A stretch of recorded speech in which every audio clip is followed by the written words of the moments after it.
জেহাদের ময়দানে বের হয়ে গেল মাত্র ৩১৩ জন, প্রায় নিরস্ত্র নিরীহ মুসলমানদেরকে নিয়ে।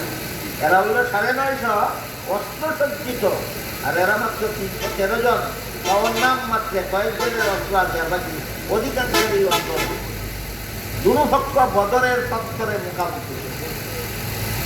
আল্লাহ পাক রব্বুল আলামিন নবীর সাথে নিরীহ মুসলমানদেরকে অভয় দিলেন, তোমরা ভয় ভাইও না, তোমরা সংখ্যায় কম, তোমরা অস্ত্র কম, শত্রুরা সংখ্যায় বেশি, এরা অস্ত্র সজ্জিত, ভয় ভাইও না।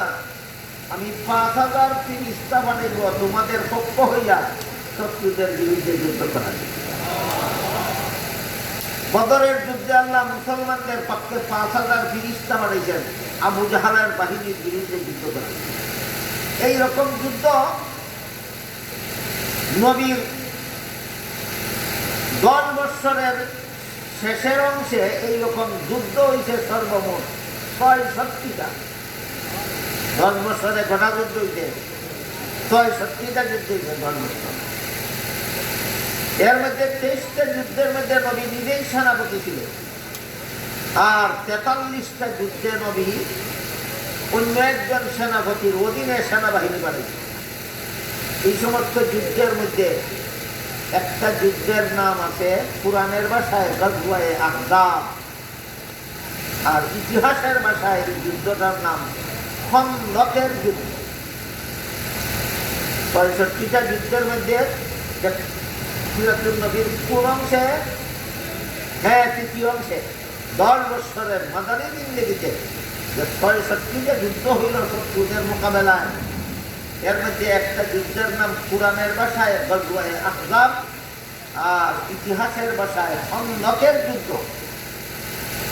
এই খন্দকের যুদ্ধে, খন্দক মানে গর্ত, শত্রু বাহিনী যেন মদিনায় প্রবেশ করতে না পারে হামলা করার জন্য।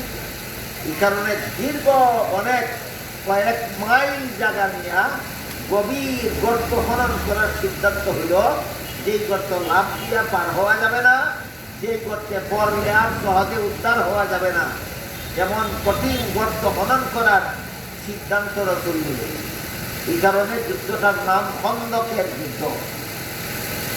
এই গর্ত খোঁজাটা বড় কঠিন কাজ ছিল, কারণ আরব দেশের মাটি এমন ১ ফুট ২ ফুট ৩ ফুট খুঁজলেই বিশাল পাথর বাইর হয়, যে এক একটা পাথরে এক একটা পাহাড়, পাহাড়ের সমান পাথর।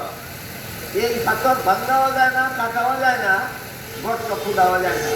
বুঝে থাকলে এবার বলেন খন্দক খোঁজার কাজটা খুব সহজ ছিল না অত্যন্ত কঠিন ছিল? অত্যন্ত কঠিন ছিল।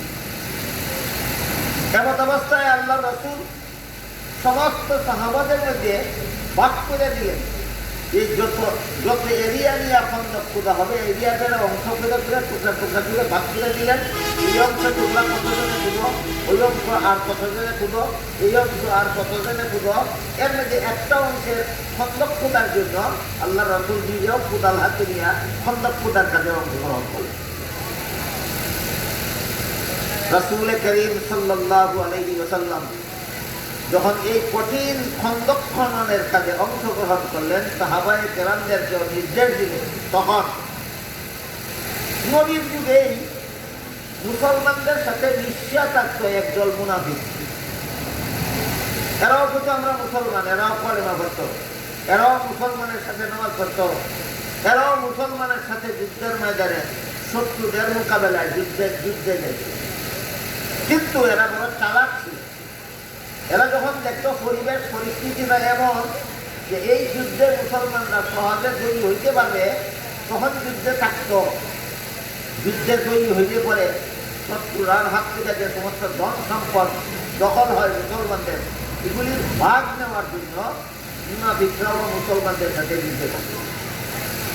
আর যদি দেখতো যে পরিস্থিতি এমন যে মুসলমানেরা জয়ী হওয়ার সম্ভাবনা কম, তখন নানা রকম বাহানা করিয়া যুদ্ধের ময়দান থেকে পলায়ন করবে। খন্দকের যুদ্ধের অবস্থা যে বিবরণ আমি আপনাদের দিলাম, বুঝে থাকলে বলেন সহজ ছিল বিজয়ী হওয়া না কঠিন ছিল? কঠিন ছিল। মুনাফিকরা যখন বুঝতে পারল এই বিশাল বিশাল পাথর কাটতে পর্যন্ত ক্ষুধা আর এর দ্বারা শত্রুরে ফিরানি যে সম্ভবপর ব্যাপার না। এই যুদ্ধে থাকলে মাল পাবো দূরের কথা দাম যাইব, কাজে এখান থেকে পলায়ন করা দরকার।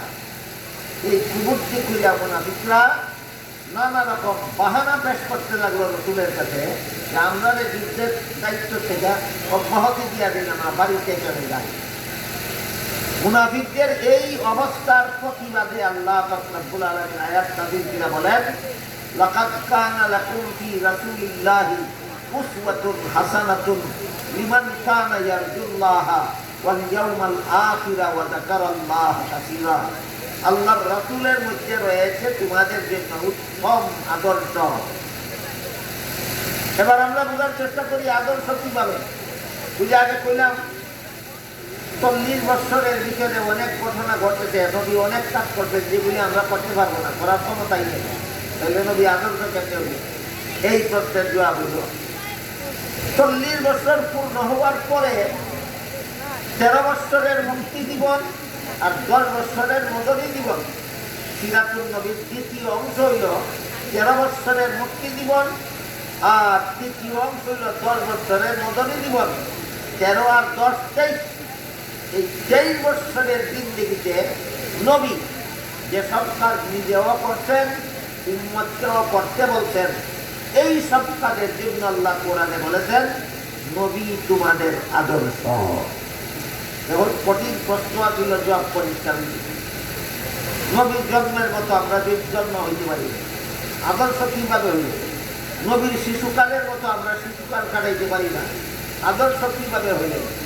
নবীর দুধ পানের মতো আমরা দুধ পান করতে পারি না, আদর্শ কিভাবে হইলে? নবীর অপারেশনের মতো আমাদের অপারেশন হইতে পারে না, আদর্শ কিভাবে হইলে? জবাব হইল কুরআন নাযিল শুরু হওয়ার আগে 40 বছরের ব্যাপারে আদর্শ বলা হচ্ছে না। কুরআন নাযিল শুরু হওয়ার পরবর্তী 13 বছর আর 10 বছর 23 বছরের জীবনকে আদর্শ বলা হয়েছে।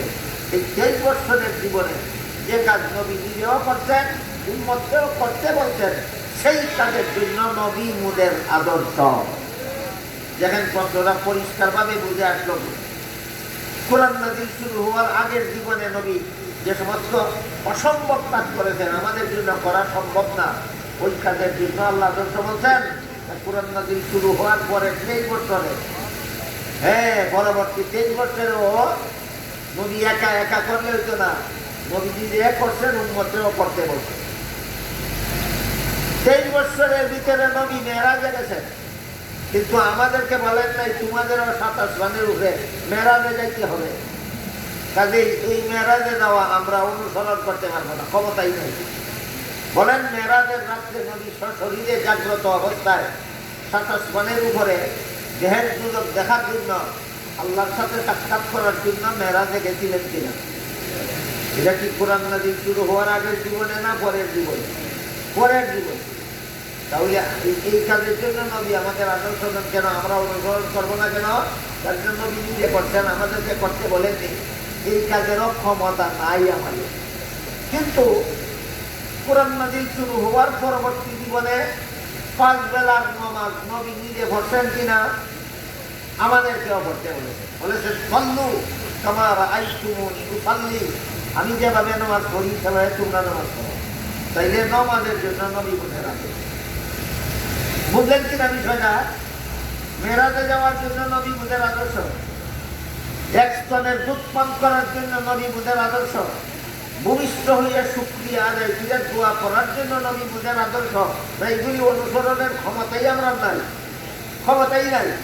কিন্তু 5 বেলা নামাজ নবী নিজেও পড়ছেন, আমাদেরকে আল্লাহ 5 বেলা নামাজ পড়ার ক্ষমতা দিচ্ছেন এবং আমাদেরকে বলছেন সাল্লু কামা রাআইতুমুনি উসাল্লি, আমাকে যেভাবে নামাজ পড়তে দেখো তোমরা সেভাবে নামাজ পড়ো। তাহলে কোরআনের সূরা আহজাবের 21 নম্বর আয়াতে যে আল্লাহ নবীকে আমাদের জন্য আদর্শ বলছেন, ওই পরবর্তী 23 বছরের জীবনে কোন কোন কাজের জন্য নবী মুদের আদর্শ? কুরআন নাযিল শুরু হওয়ার পরবর্তী 23 বছরের মধ্যে যেসব কাজ নবী নিজেও করছেন, আমাদেরকেও করতে বলছেন, ওই সব কাজের জন্য আল্লাহ কোরআনে বলেছেন নবী তোমাদের আদর্শ। এবার বলেন 23 বছরের জিন্দেগিতে 5 বেলার নামাজ নবী নিজেও পড়ছেন কিনা? আমাদেরকেও ঘটতে বলছেন কিনা, নমাজের